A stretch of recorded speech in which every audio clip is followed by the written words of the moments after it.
Welcome to Spirit Matters, and today I'm here with Shivadam. Welcome, Shivadam. Thank you. How are you? Great. It's great to be here. Good. What brings you to Silver City? To share kirtan Really? with all the folks here in Silver. And what is kirtan? Kirtan is an ancient practice. It's a form of prayer.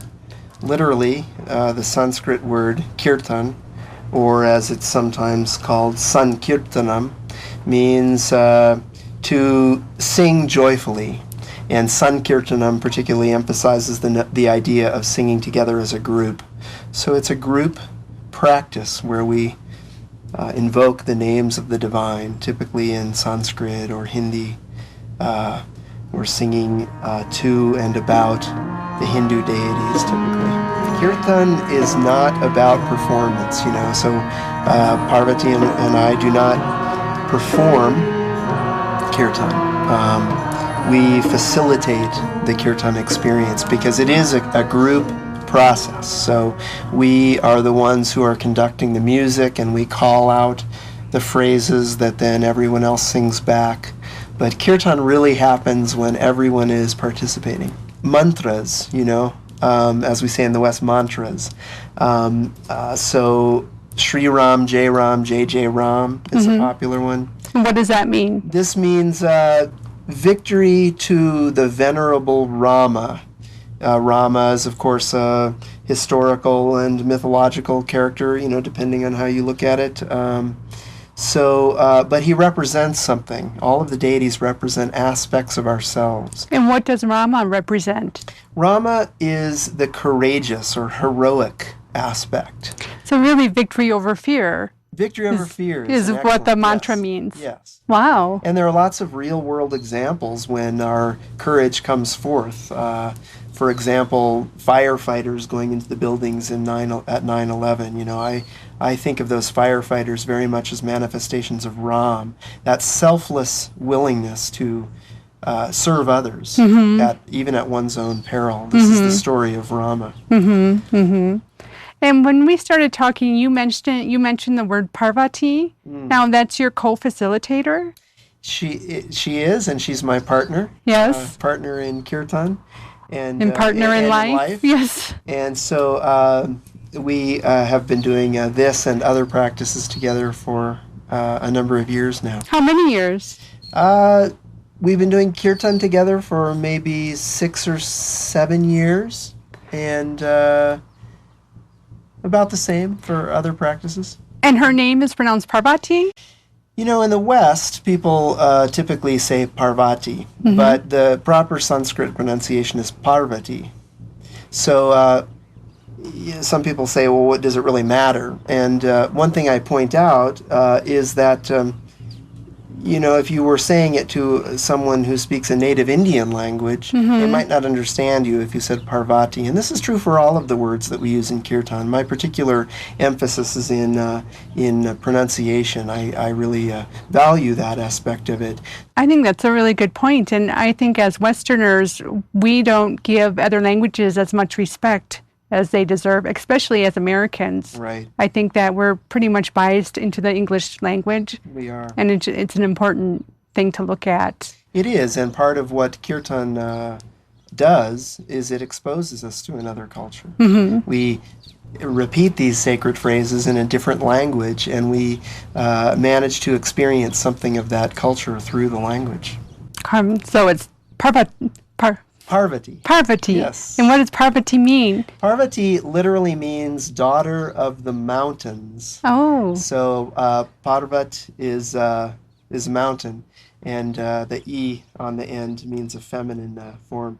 And so she is an aspect of the divine feminine, the goddess, who was born in the Himalayas and who continues to reside in the Himalayas. And what does Shivadam mean?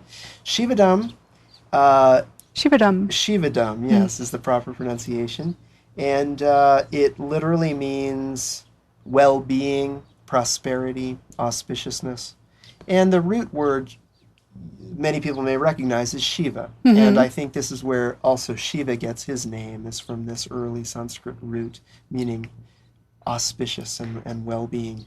just happens to work out that Parvati and myself happen to feel oriented toward the divine couple of Shiva and Parvati, but our names came to us in ways not related to that directly. Were they? Did you get them in dreams, or? We are both initiates of a Sufi lineage, and as with many spiritual traditions, when a devotee initiates or enjoins with a spiritual lineage, often they will be given a spiritual name. And in our case, we weren't given names directly for some time, and we had to keep asking for them or feeling into what a good name for us might be. And at one point, our spiritual guide gave Parvati the name Durga. And Durga is another manifestation of the goddess Parvati, but she's associated with war, and she rides on a tiger with weapons. And Parvati's feeling was that she's trying to move toward a more gentle way of living so that Parvati fit better. So she asked, "Can I have Parvati instead?" And our guide said, "Of course." Of course. And in my case, my name came about because of my personal interest in Shiva, in part. A friend of mine who's also interested in Shiva just happened to combine my name Adam with Shiva, and it appeared Shivadam. And as a student of Sanskrit, I recognized that this is an actual Sanskrit word, at which point I asked my guide, "Can I take this name Shivadam?" And he said, "Oh yes, in fact, his musical guru, Pandit Prannath, had given him a mantra that begins with the word Shivadam." Oh, wow. So that was a nice... so there's a lot of connections there. Yes, an auspicious moment. So now this is the third time that you've been to Silver City performing kirtan, and I know that you're coming again in December. December 6th. Yes, and I have to ask you, I know that you don't make any money doing this. I know that what you get from doing this is you get mileage reimbursement. And you're sharing kirtan for probably an hour and a half to 2 hours. Plus you're driving to and from Phoenix, which is about 5 hours. Plus, I know it takes a considerable amount of energy and time to set up the studio and tear down the studio space. Now, the question on my mind is why? Why? Why would you spend so much time and energy doing this with such a little financial reward? Yeah. Well, because the rewards are much greater than any financial reward could be. Kirtan, as with so many spiritual practices, imbibes us with inner rewards. We derive many spiritual rewards. It's really a transformative practice. Internally, my greatest benefit is an ever-growing and deepening sense of inner peace and equanimity. That's primarily what I get out of the kirtan practice. And of course, then that extends into my relationships in the world. So that kind of change, that kind of benefit, for me, is much more valuable than gold. So you are receiving a reward, but not a financial reward. Exactly, yes. Now, one last question to put you on the spot. If you had to describe your relationship with what you know to be spirituality with the higher power in one word, what would it be?